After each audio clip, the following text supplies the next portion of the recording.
Too much GH. Many have come and many have gone, but you are a great kankambuka ability, worth being beheld by every optical nerves. That saith the papacy. Keep watching Too Much GH, and you get the best of entertainment, the best of everything you want. My name is Ohima One. Keep watching Too Much GH. It's the best. Keep watching Too Much GH. Theophilus Anani, so open the best media school in Ghana there, and a Too Much Multimedia College. If we say about equipment, apapa, at a chair for our quadruple ewadisium, any air conditioned room there, about media law, advertising, camera handling, and the marketing there. And you're not a location, Abeka Flipper Junction. Fanamba ne boasio, na wankasa fre. Na obi another one, na memo bi kasa be frama. Wankasa fre, abati.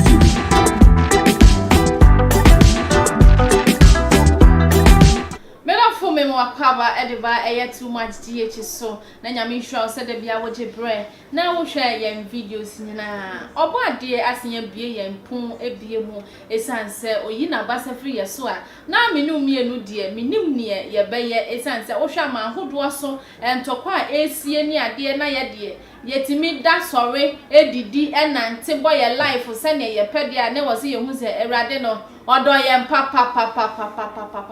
yanka se ye nuanom nka ye ntokwasi ono mo nenso no eye bibi na akwaka papa amana age kire de nenso ye mpa ye ne se akomato ye mbeba na entokwa no asie bible ne kan ensi a na chese nyame onye nyame eno nti ye danase ene empress matna se no na ne mede nsam na enam a ye besane mu ne ya ba ba mu ne ya kenkan e wa ha ene sen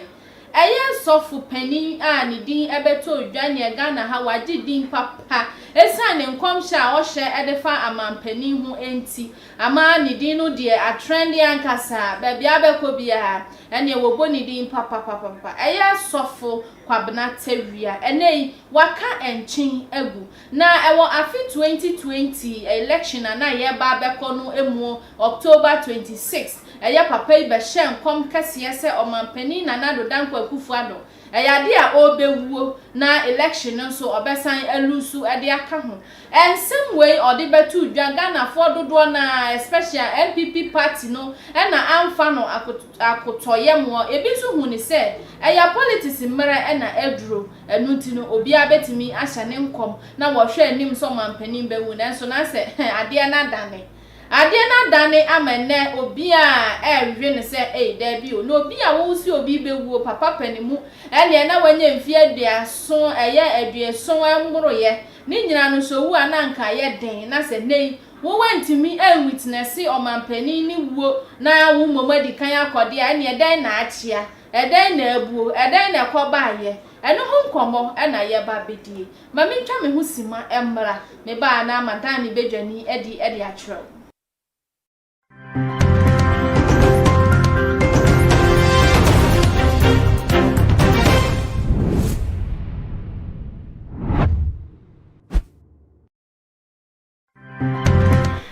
So emo akwaba kesie ebiemu me bedwani eye Prophet Bernard wa beka mensa ewo studio ha eno mu sei ono na me ne no eba ba bedi enkomo Prophet me mo akwaba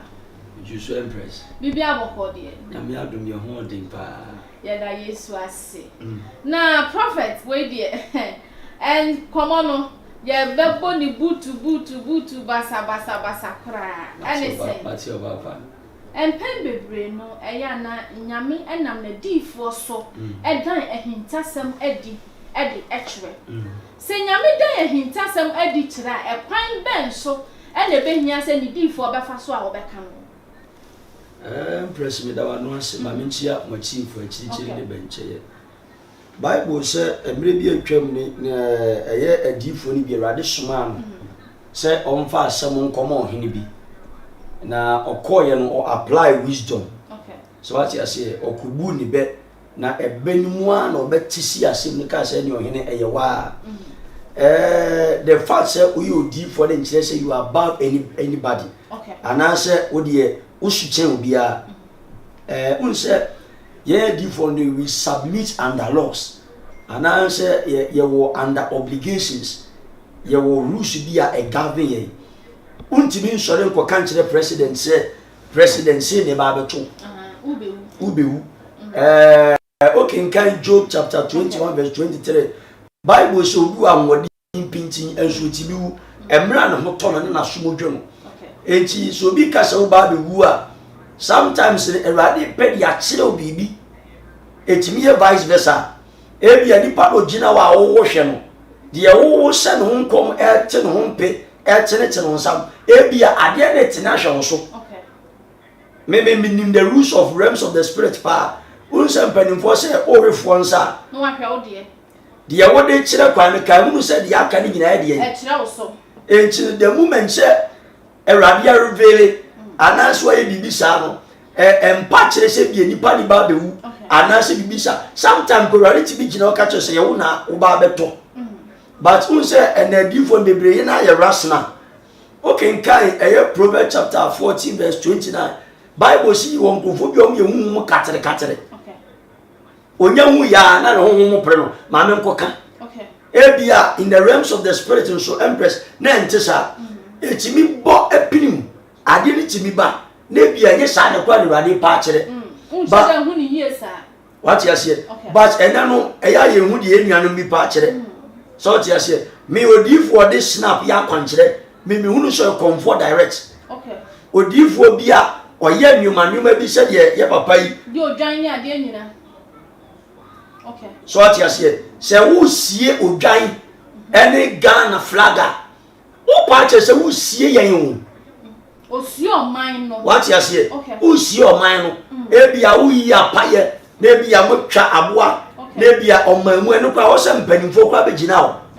na wo mo wetire si ade na wo ye no ba tu mfa wankasa me hu se de men kan right and so some go twa aboa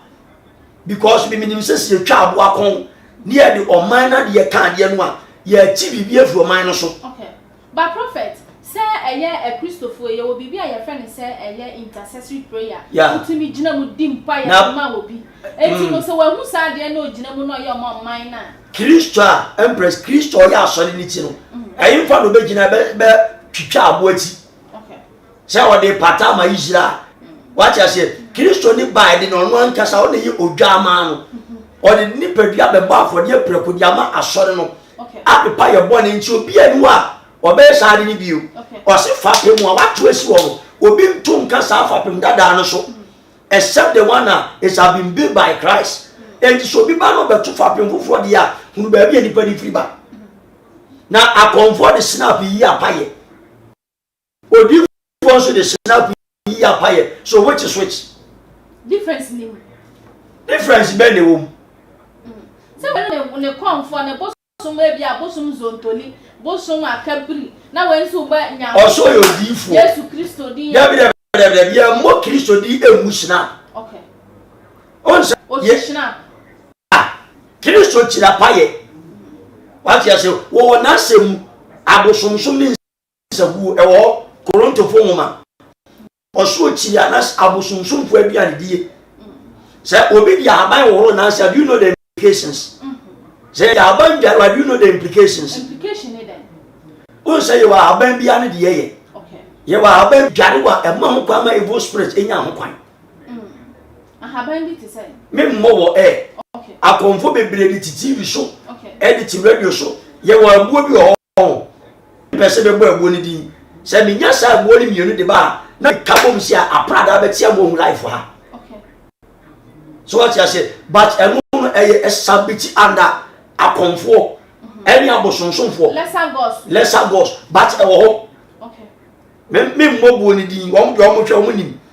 bo ko sa ye kabom aprada be paisi ya eti na tese o Kristo ni no ehu enye ewura bia na odi David sometimes no ha ban bi wo ho no mu a yetimi kase o wotimi adware wotimi ade bomb o di shensuo mu na ne wa bompa ye ebuso na wo di adware aha ban bi ti se nyanya obi ti se wasi 7 we say no aha ban bia wo so 7 and bi so tami ewu ni ade san ha ban di dware no eni kwanse Kristo for you so bia na me say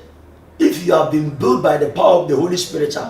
and I me can tell say I have been be a without the gari for Bible so okay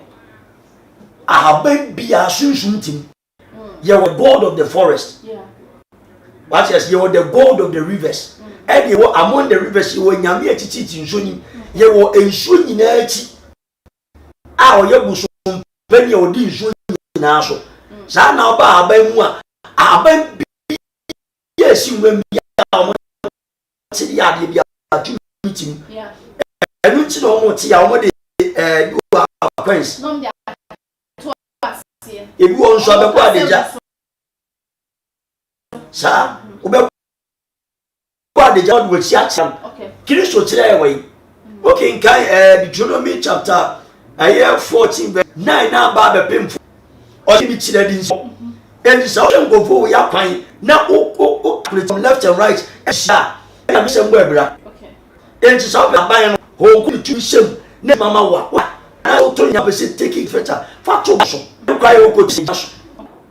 acha se enye bibia di fu abi ama wa aya be obeye obetira wow obi wo ha se bia ya boga wa bushia dem ya keso ebia adwuma bia wo ye obi di wa kwa akoja eno no betimi aye bibi ti se ensaman ena ensaman Bible aka aya me mbese be reveal quotations bia ye nuan be di form ya kromfo di bitan wiwia wo ye sa no a ye di sama wo nyame altar so de ma okay na muhio ni sasa enu me bi edi wachi bia de rade se emfa mpata emfa ma wo kra di oyi sikani no onto so di oyi ohia ni no sika no de ban onti sika no so ko na etime take a great effect and you will be on so wo ya age se ukwa akonchim ache se ukwa akonchim edi nipa di ye gina ejina akonchim akopem se de e ha nipa ebefri nipa no so ye were the 7 types of praise ye Odiifour ekromfo ho e wo Jeremiah chapter 23 verse number 9 adiba 24 ye wo Odiifour ekromfo ye Odiifour a ono de da yeso ye Odiifour a oye the prophet of the Bible ye Odiifour a oye empire bobofo ye Odiifour a oye the watcher of the church already the ani say church ni sinemo o hwe ade free kwan so a eba bebo asore no and ye Odiifour a ono de empire bo ena obo enya asem ketua enti dia o hwe ebe kache na Odiifour ye empire bo no asserty prayers okay ni aginem na de onu nso abia me mfa ne se da ye so de no ye ba ni ye dia ma da ye so for se onna de beba no on kan kire ye okay eju oka na the watcher of the church ma collide ni aginem but eneno ye share on the sin of the prophetic era another the prophetic nonsense and I said the prophetic mantles now ye nwani bia ko we wododo okay oh unsa me ka last year afi Odiifour no wo so pa nya sofo no wow nye papa bia you go down okay adi we me kan before last year ba be December wow nye papa bia wo be tofom enti se nyame frel na wo dia me mfre e de yaw e be wura adwuma ni mu a wo be tofom flat wo dia be kan last year I started this year wo dia hwe prophet adwuma no mu a ye ka ho asem nyame dwuma no ye won pani wom ne ye won kola wo tie eno de o me mistake okay me hon koku yi ni wadi kira mi sei Holy Spirit na nkasa oyi ni kira mi Christ pen okay that's what I say it is a man to me am enter to the kingdom of heaven maybe the Christ will be okay every such as say enya say okuta so ukuta we and you for prophet that's not an answer of a prophet but prophet na me pesa me tiase ne se ekoba ne se wo adwuma nu ache na uni ame na ma wo ye nyame dwuma for so many years so the amfa ne se why en be 10 years kwara ebo na all of a sudden adom na fame nso na ma start adwuma no na me ye free set ye betimi atena set so hu konkron betimi afame ama amohwefo ahwe yensa ebisi abofra ketwa 9 years na odina state so perform to nyom konkron fa no enti studio ha kra betimi afame no ma start e hye nko na me kansem na me cameraman secret na me yipie ane ane na enum achi no ubetimi akase ubeto mpanimfo wom enunti no husane ubesifa odi nidie be ma mpanimfo anase husane obeye oniema fa because adwuma no mpanimfo wo ho ansa na wo ba yes Paul awa mantamo yeden osia dika enye hu se okay we Odiifour bebeli among the prophets they are prophets okay what you say among the giftings they are gifter among the seers no they are overseers what you say ebia o onsense no ye wo adoma che de bati de edimu anu odin ayetumidi ye okay call it and it is done we see erade say and now me can intercede me revelation one of the musicians me can say erade say obi musicians mean erade say we say me si should ya say alpha unya boss e di ni dia na ne wa sore say free ne dia e de ba ne so enti se wo ba de ne tu ade na se obrempo na se do bo wi ase o se e na ma bi fo bebre na na mane bebre na bo uto no ya ba pe beti ma kan wo TV so se enye ne time na du ne mra ne so okay wa fomana what you say un se woni de sa boss na mo a the breach of contract ube padian e no to pom and wo rules and regulations wo say pete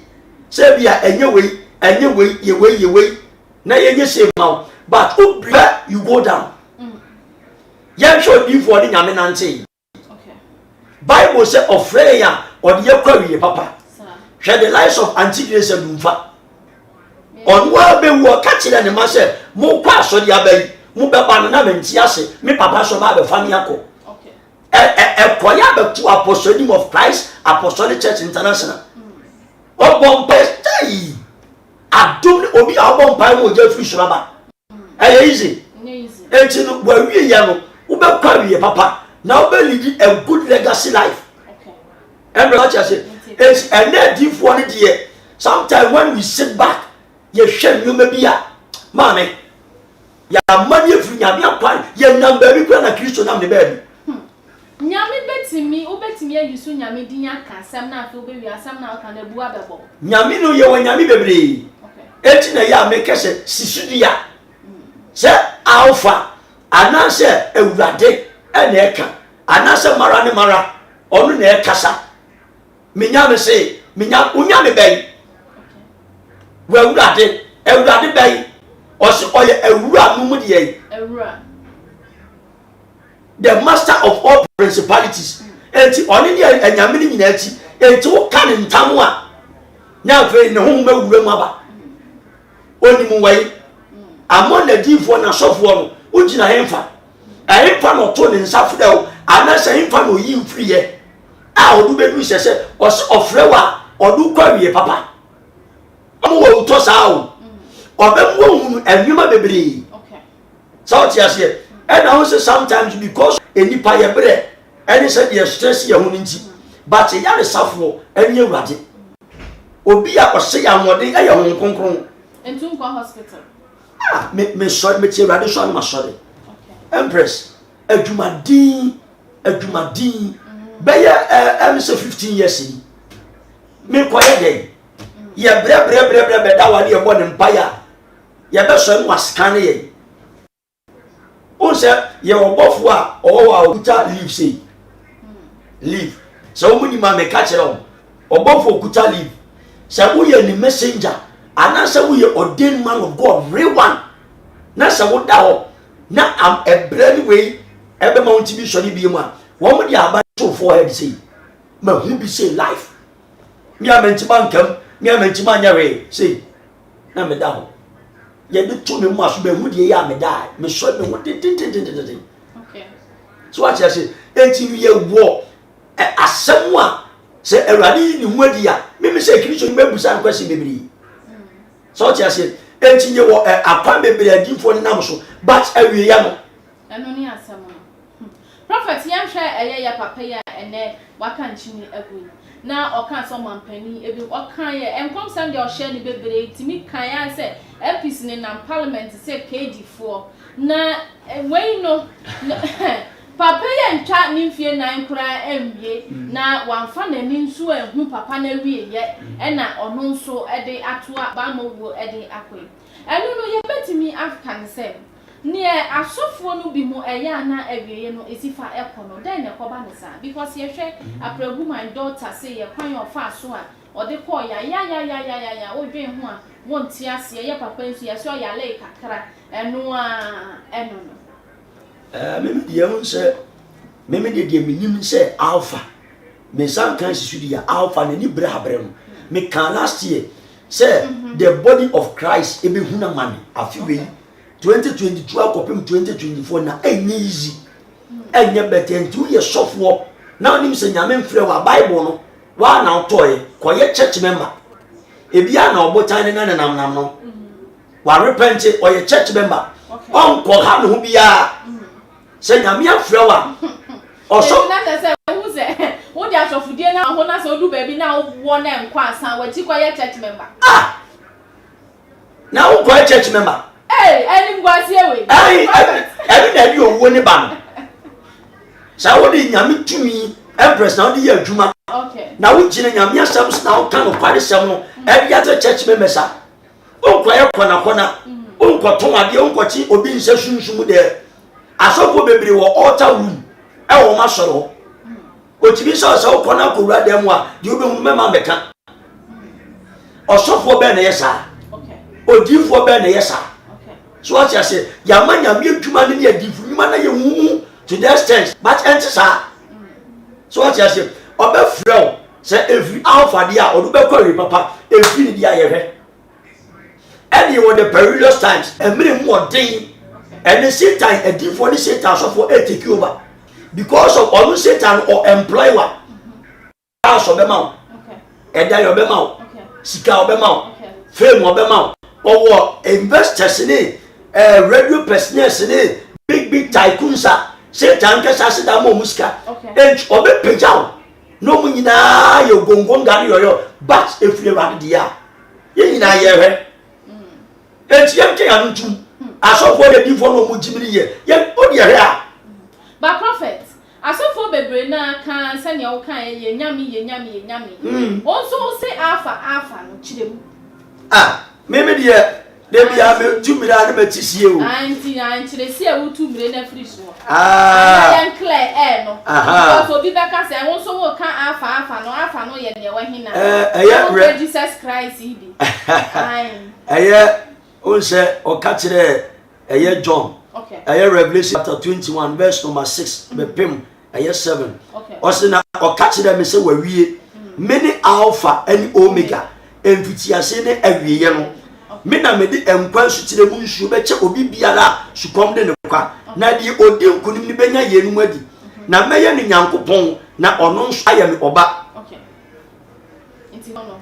atiase me di me friend alpha okay because osum mama okay you cannot alpha with him without you are becoming bigger as omega yes we di watere o ti bi ni nante ya o ma won tere se wo ye na adwuma ne kwan so dia obetere wo hiem ba to be an alpha ni free and na me san so awurade ebro yi ni wadi kire Moses os I am that I am the God of your forefathers and awurade yi ni wa kire no appointed dia usuno ba nyina be kire se awurade na afrɛ osofo bi okontokwa bi amfire awurade okay osofo bi oyɛ maase bi amfire awurade Osofo bi okodudu nya agbalagba so mfiri Awurade. Osofo bi a ofra prada ofra ede wo se minyame aba me bofo aba omfiri nyame. Guardian angels no ye ho dada. Obofo be na eba. Kristo di na se bo no timi be kasa kire wo. Ebi won so timi man archangels eyi ni wadi kire wo. Enti so no na odi a usu no bai e wo se fata papa no frɛ wo. Na nyame ntimi nsuma ma mpi obi da yem. Wan da yem. Ebia enye me na mapie mu. Ebia Awurade pese ote won ananse posture ba obeyi mi ni padua yi na ne hu ne ba be sa de anim na odi aba mi ko bi o wan da yem. Tie ya wo man no mbom pa de bia ka chom se mu mi a enye mi a because the realms of the spirit mi akokora. So I say mintiri nyina efita ne se why gan na boss ebo ya sinimu sei e na abo for 7 na twa ye ho asia enti se wo different in biara enya me ya me catch your pay and I ready me home no de ba e bia se mo de catch on e be confirming from the scriptures. E tu be catch ma me hwe Bible nim and am ye walking Bible I me calculate ya to we free nyame me this men spirit be dis nya kire o se we free na amane ebrebra ma amane ama nya tena suko. Ati ase ene me ba da yem me ba be da ne kramai me ba be da ne adoi me ba nsam pobi na ye den ene kire se wo ye o prophet awo yo gboro wo ye prophet awo di mu da bi de be ntina ni nyina mo yesa humble yourself. Empress o ma ho so a papa ne be bre wase o se so bre ho ase a o yo no kafo so o peja o sin konkon so na wo ni atitire wo ebom to nse didi. What you say? Eti nyame sofo nyame di vodie uba form Bible say wo sa odwu beteme o si nyina body mpa. Eti say ye body mboni ya hu ba bia power source ni free so 40 mi afom Awurade na wa twa na twene wa kuno afiri Awurade de minim ni say ofom no a obebo okoko first. First one, second one, third eni de beba no de etimi akun entamkura entamkura onu obema obi aba bebo okoko ebia asem bi Odiifour na so be ka kire on wo be ko different asore no wasan bo okoko ba third one de wan twa so a e de beba no enti Bible say emu Awurade asotwe adeketua bi because Awurade twi ne buka neza so ye de obanda ne aboa ko wura wo muram sire ni nyansa enti so peja nkonkro I am the major prophet lieutenant prophet the charismatic shatter usuba nyina police just look at this usuba nyina nchire enti so peja ngongo ga yoyo a ya so so be ba fom sia prophet enye ne ekosu asofudie kom she eni ade no yenhwe ekwan a eya wo owuo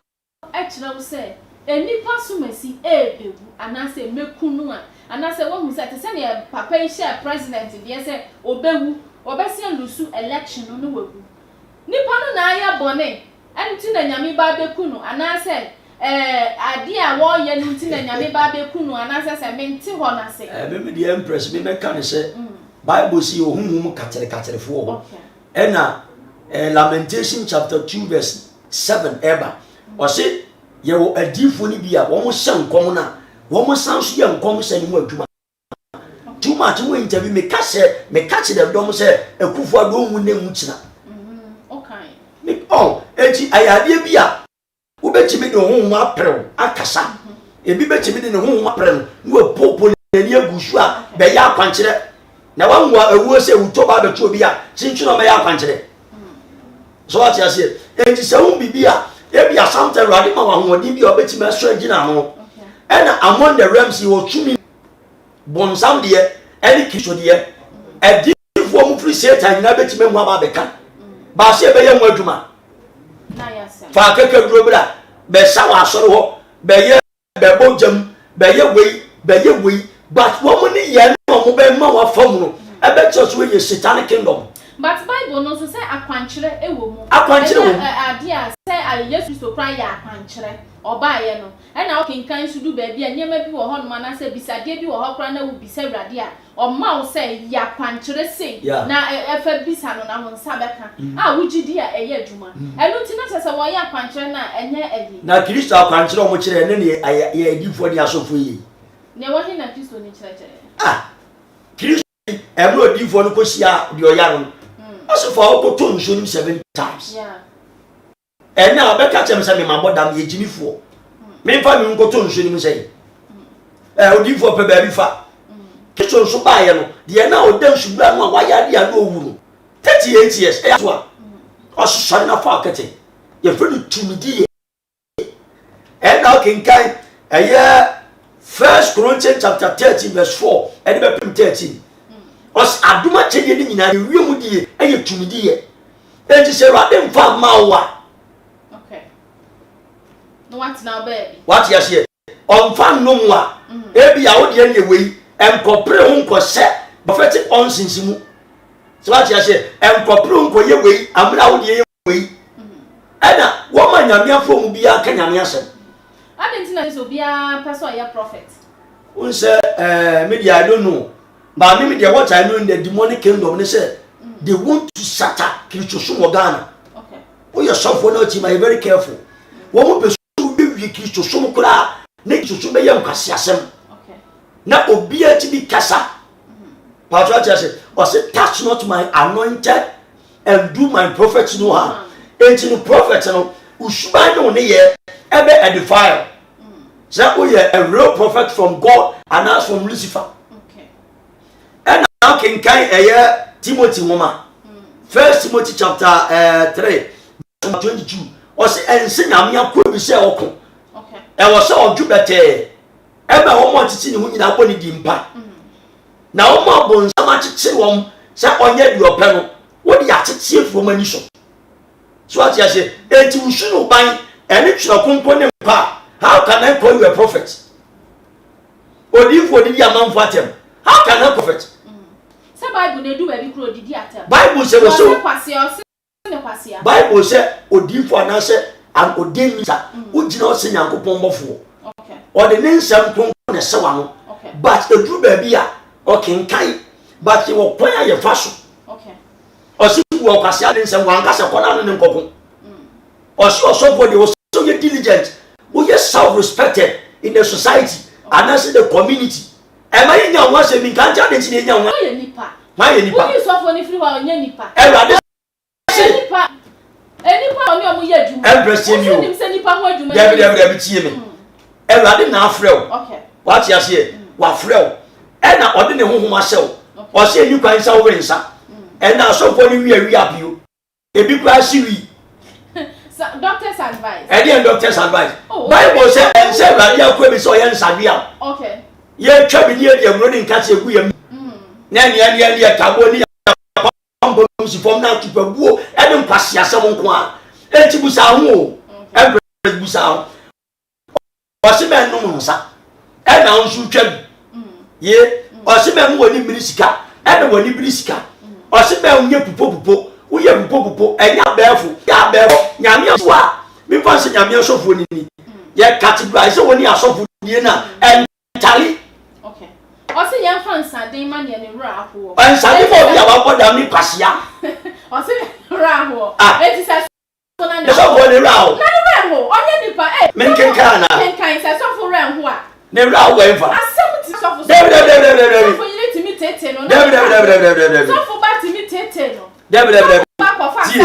Debi o tete say e dey nyame sofo by em pasia fokukum na bufo tie obi a wo ejimi enti sofo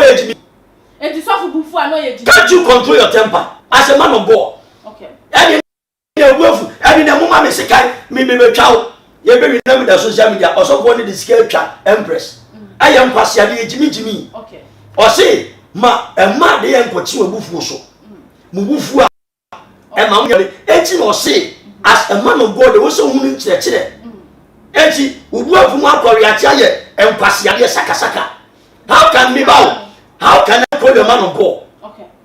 Or some boy we up you. How can I call your man of God? What do you want to see? ne ya bu no wa fie saa na se ne wura hu na so nya kakra one thought no bu a tete ne wure o de dia gichire ne wure empress me ba okay Proverbs 31 verses o se fa nsade ma de o say any bo be nsamo rewfo o so bo wa say ne wura ho wa re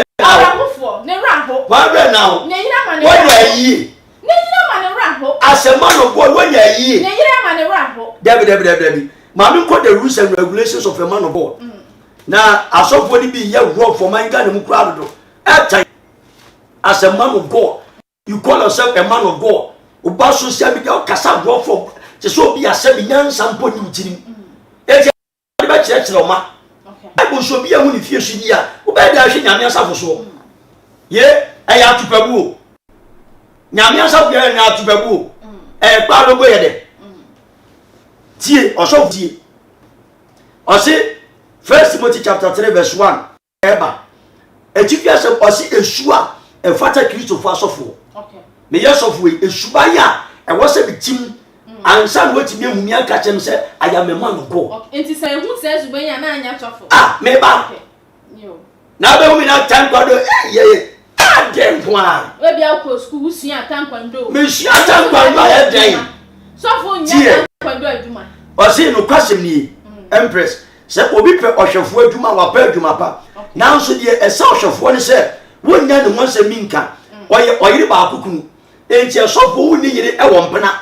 unsi obi o hotel dem enkoye kafre kacho bia suhun sawam ne ayi sunu gede bia ni ho okay tie nyame asem osi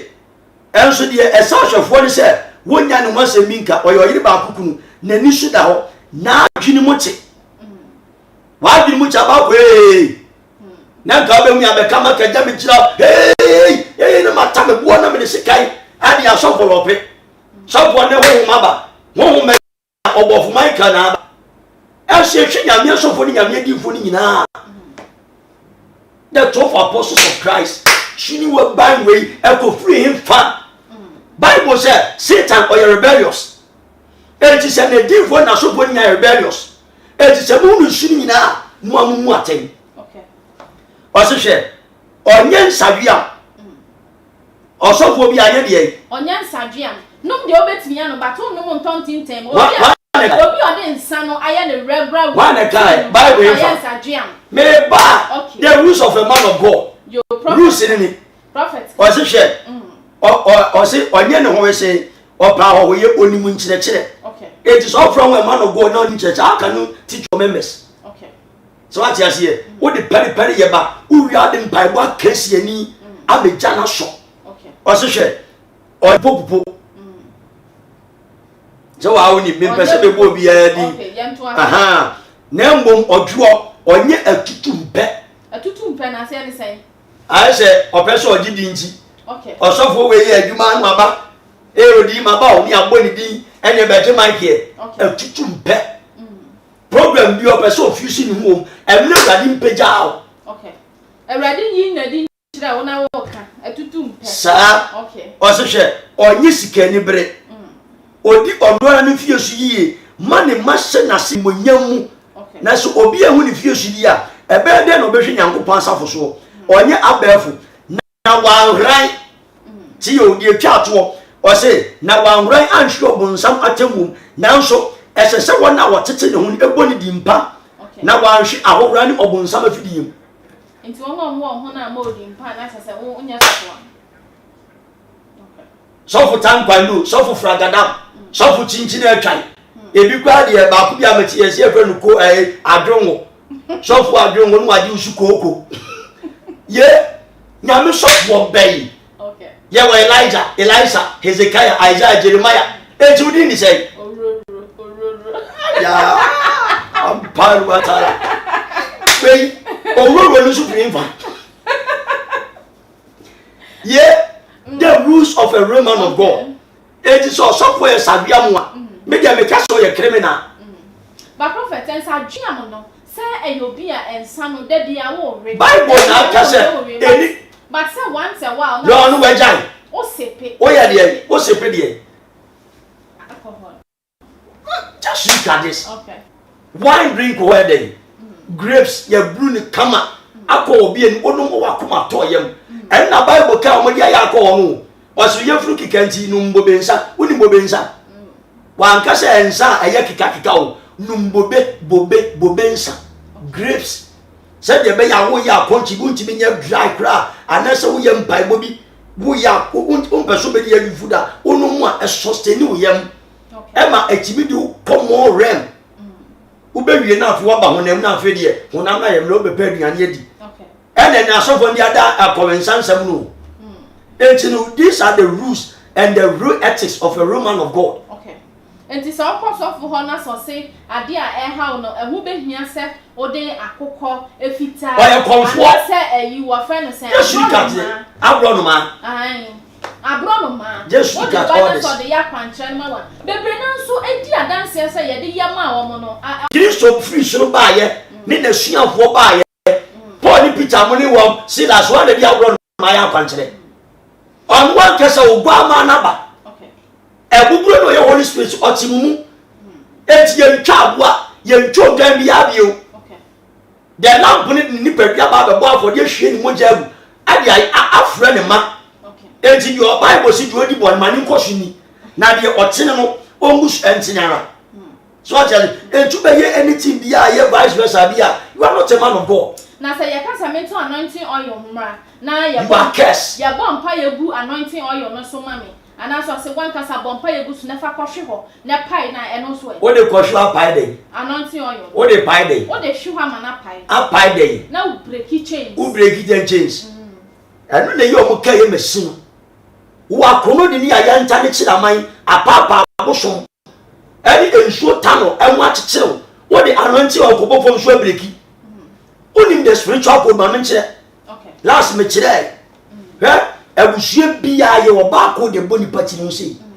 eni wo chenya ya line mu up ubetima e sofo ubetima e church member ubetima e deacon ubetima e reverend ebedunya ebusue bia ma menche se ebusue ni nyina ye kam kwa na 70 musalai sei obia number boni e na e ba code no tumi a odi ebusue no so no wa kante nsu sei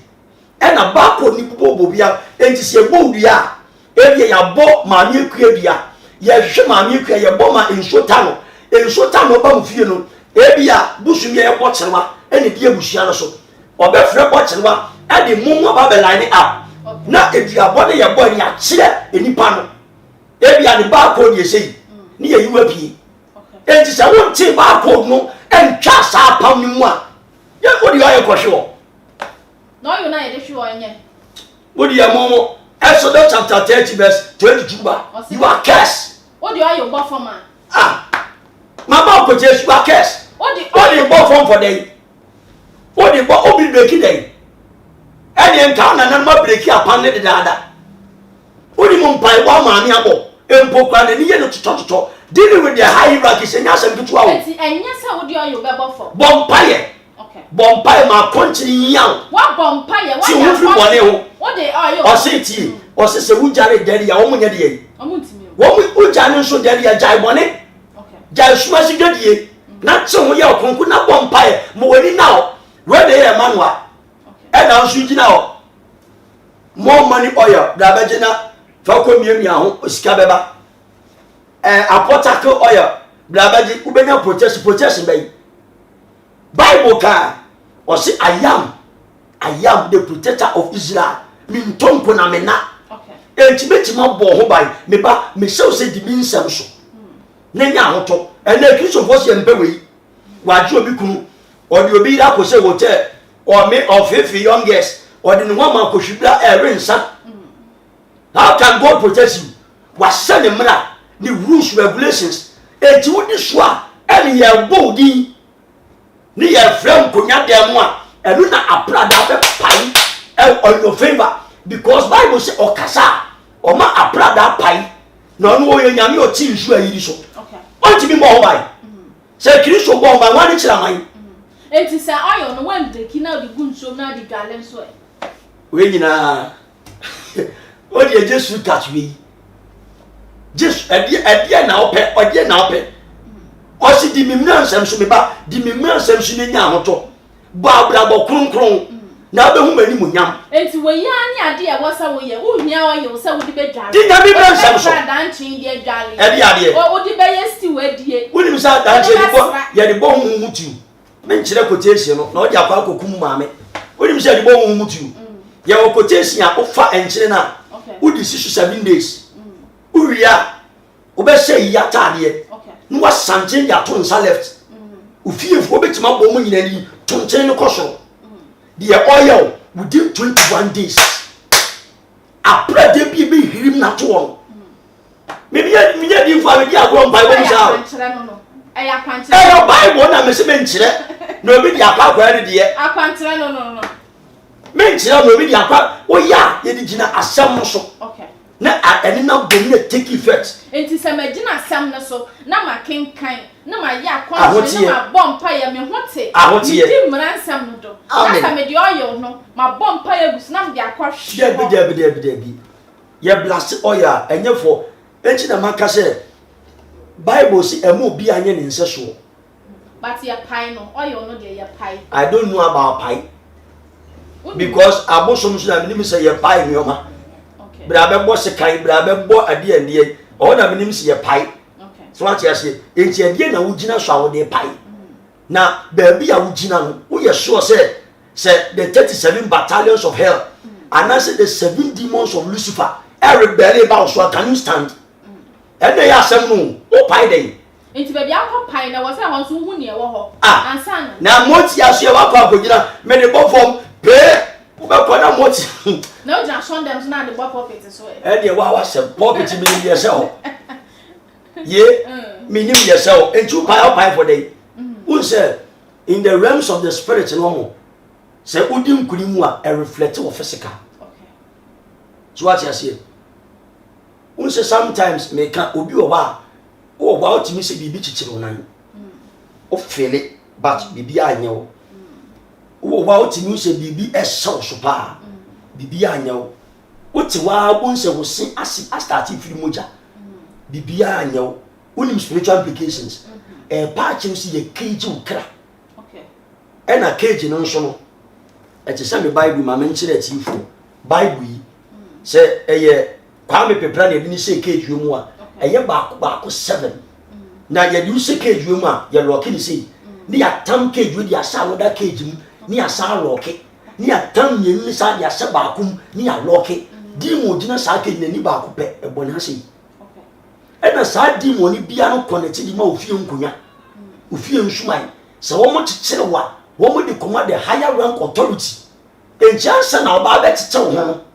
obi sma bompa ya 10 years awade di ani hwa oni ba bi adu akwa akoto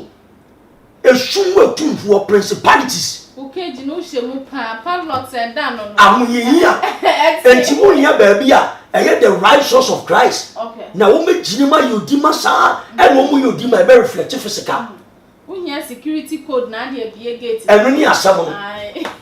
enu ni asam no se prophet ya bra na ya be enu ti no ya di besi na so no masasa ode wa futu ade ebe tudwa na fe so eye wa kira kwan so bi ahwehwe wo a me da se empress me sere atifo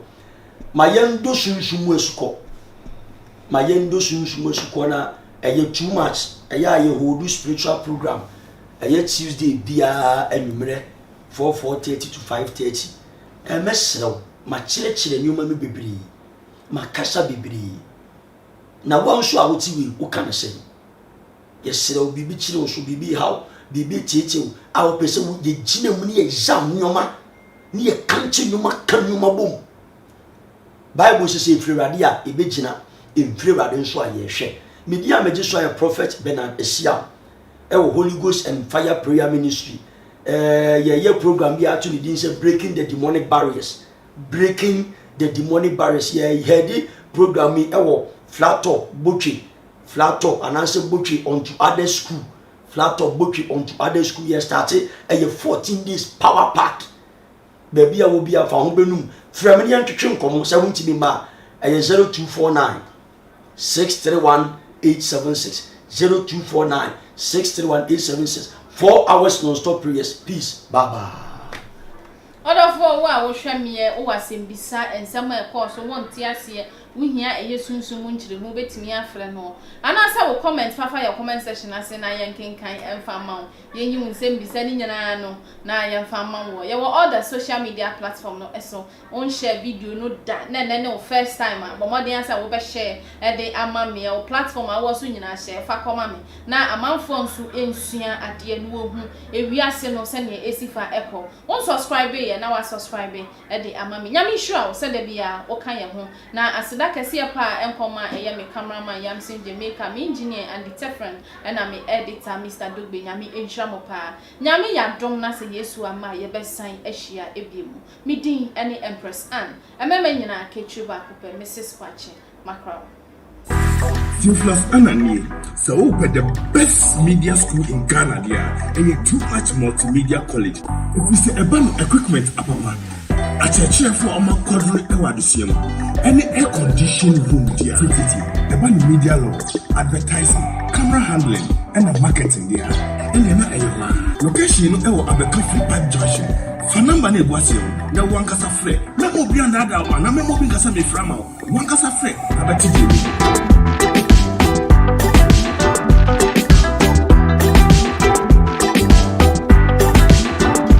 too much GH. Many have come and many have gone, but you are a great kankambuka ability.